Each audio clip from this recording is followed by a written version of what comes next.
Tick, tock, tick, tock. We've all heard the sound of a clock. Have you ever stopped to think about what it means? There are two fixed points in your life: birth and death. And what happens in between, that's under your control. It's the only thing under your control. Now, we have no idea what the distance between birth and death is going to be. And you've heard the story so many times. Somebody gets really bad news. They find out they've got life-threatening cancer. They've only got a few months to live. They quit their job, sell all their possessions, and go volunteering in a far-off country, giving back to other people, spending time with the people important to them, and spending time doing the things that really matter the most. So why is it that we wait for such a massive moment for us to take massive action? What if you could change everything today? What if you could change everything in an instant, right now? Use that clip watching this video to get you attracted to what I'm about to say. Our time is very much important in life, and time is of essence to us. In every ramification, your time is mostly important. Today, I'm going to encourage you. I know you are all scholars, and I'm trying to let you see what I have seen. I'm trying to encourage you, so I'm going to persuade you to take online classes. And I know that you've heard about it before, but today we are just going to talk briefly about the online classes. My name is Ayobami Da Silva, and like I said, I'm here to persuade you to take online classes. Today I will talk about the online classes briefly. I'm going to talk about what actually is online classes and compare online class to that of taking class teachings, studies like that. And again, I'm going to talk about the values of online classes above the class teachings.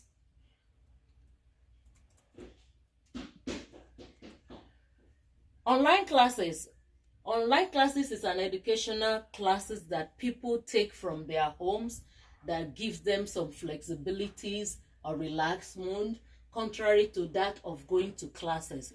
And it enables you to learn some particular subjects, and it gives you an insight. You can make more research on your own when you do online classes. Secondly, we talk about comparing online classes to that class teaching.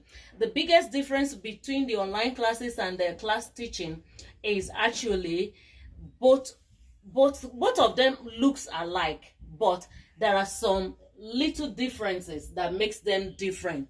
The online classes allows you to get more closer to your lecturers, to more of your research, to more of your learning tools.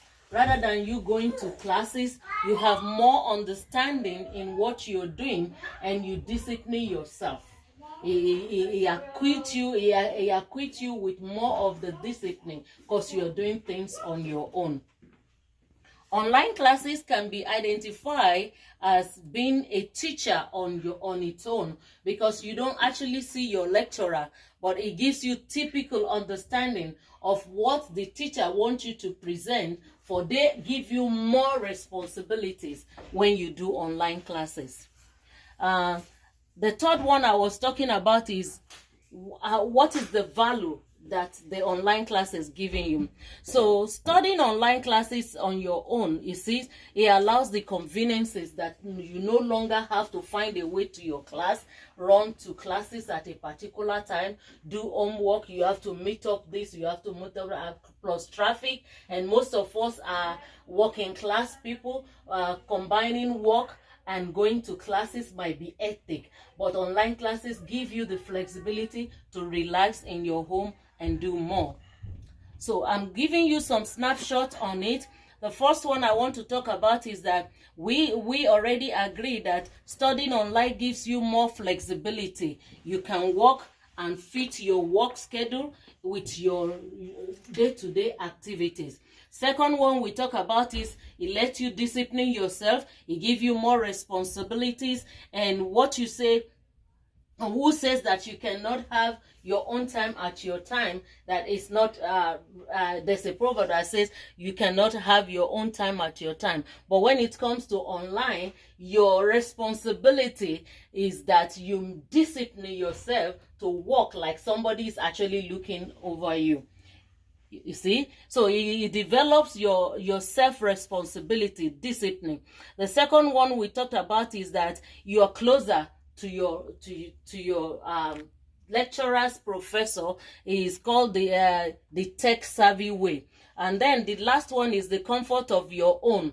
You see, many a times you are worried about what you wear to school. Sometimes you don't want to wear sweater, but when you are in your house, you can be in your pajamas, you can be on your bed, you can be in the corner of your dining room or anywhere to do your study. So it gives you more comfort, it gives you more flexibility, and it gets you relaxed and acquainted to more of your studies too than that. So is there any question, please? Do you have any question? I'm making it open. Do you have any question? I'm going to ask you a question. We're about to round up. So what is your opinion? Are you trying to go online classes now? Would you, with this little understanding, would you even choose to go online classes? Yes. You will? Of course, thank you. I prefer online class because I'm actually doing my master's online presently, so it's easier to take classes online than driving to the school and all that. Thank you. Let's just enjoy this last clip from me. I thank you for your time. Just bear with me a little more. Let's enjoy this clip.